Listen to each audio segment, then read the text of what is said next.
ಅವಳು ನನ್ನ ಎಂಡ್ರು ಬಸ್ರಿ ಕೋಳಿ ನೋಡಿ ಬೈಕೆ ತಕೊಳ್ಳಿ ಅಂದ್ರು. ದುಡ್ಡು ಐತೆ, ಚೇಂಜ್ ಇಲ್ಲ. ನಾನು ಏನ್ ಮಾಡ್ಲಿ? ನಿನ್ ಎಂಡ್ರು ಬಸ್ರಿನ ಹ್ಮ್, ಇಟ್ಕೋ, ತಿನ್ಸೋ. ನಾನು ಇಲ್ಲೇ ಇರ್ತೀನಿ, ನೀನ್ ಹೋಗು, ಚಿಲ್ಲರೆ ತಗೊಂಬ, ನಿನಗೆ ನಾನು ದುಡ್ಡು ಕೊಟ್ಟೇ ಕೊಡ್ತೀನಿ.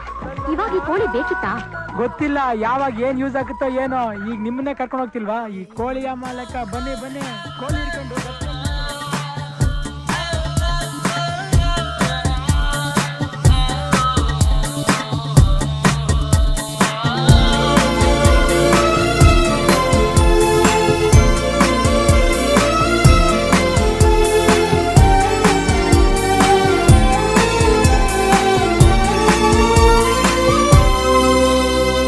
ಜಾತ್ರೆಲು ಸಂತೆಲು ನೀ ಕೈಯ ಬಿಡದಿರು, ಆಗಾಗ ಕಣ್ಣಲ್ಲೇ